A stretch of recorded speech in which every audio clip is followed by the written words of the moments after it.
Hi friends, ఖైరతాబాద్లో 1955 నుంచి 2025 వరకు ఎన్ని విగ్రహాలు పెట్టారో తెలుసుకుందామా. 1955లో స్వాతంత్ర సమరయోధుడు సింగరి శంకరయ్య ఖైరతాబాద్లో 1 అడుగు ఎత్తు గణేష్ విగ్రహాన్ని చేశారు. 1955లో గణేష్ మూర్తి కూడా దాదాపు 1 అడుగు ఎత్తుగల విగ్రహం ప్రారంభమైంది. ఖైరతాబాద్లో గణేష్ విగ్రహం చిన్నదైన భారతదేశంలో అతిపెద్ద గణేష్ ఉత్సవంగా మారే ప్రస్థానానికి దారితీసిన కీలక ఘటన. ఈ విగ్రహం దాదాపు 1.2 అడుగుల లోపల మాత్రమే ఉండేది. 1957లో ఈ ఉత్సవం ప్రారంభమైన సంవత్సరం. అప్పటికి విగ్రహం చాలా చిన్నదే, దాదాపు 2 అడుగుల ఎత్తు మాత్రమే ఉండేది.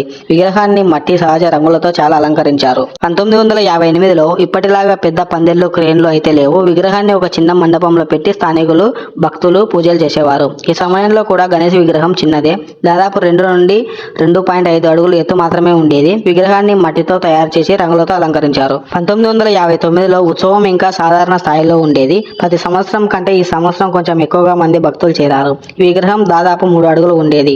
1960 సమయంలో ఈ విగ్రహం దాదాపు 3 అడుగుల ఎత్తు ఉండేది. సాధారణ శ్రద్ధలో భజనలు, హారతులు, పూజలు చేసేవారు. 1961లో ప్రతి ఏడాది కంటే ఈ ఏడాది భక్తుల సంఖ్య మరింత పెరిగింది.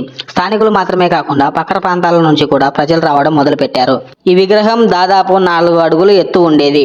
1962లో ఈ విగ్రహం సుమారు 4.5 అడుగులు ఉండేది. ప్రతి సంవత్సరం 1 అడుగు పెంచుకుంటూ 2014లో 60 అడుగులు పెంచారు. 2015లో ఈ విగ్రహం 59 అడుగులు పెట్టారు. 2016లో ఈ విగ్రహం 58 అడుగులు పెట్టారు. 2017లో ఈ విగ్రహం 57 అడుగులు పెట్టారు. 2018లో ఈ విగ్రహం 55 అడుగులు పెట్టారు. 2019లో 61 అడుగులు పెట్టారు. అప్పట్లో దేశంలో అతిపెద్ద గణేష్ గా నిలిచాడు. 2020లో 9 అడుగులు పెట్టారు. కోవిడ్-19 కారణం వల్ల భారీగా తగ్గింపు వచ్చింది. 2021లో 40 అడుగులు నిష్పత్తులను అనుగుణంగా పరిమితంగా ఏర్పాటు చేయడం జరిగింది. 2022లో 50 అడుగులు పెట్టి మళ్లీ ఎక్కువగా పెంచడం జరిగింది. 2023లో 63 అడుగులు అత్యంత ఎత్తైన ఖైరతాబాద్ గణేశుడిగా నిలిచాడు.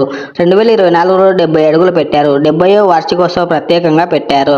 2025లో 69 అడుగులు విశ్రాంతి మహాశక్తి గణపతి అని పేరు పెట్టారు. ఇప్పుడు దేశంలో అతిపెద్ద గణేష్ గా నిలిచాడు.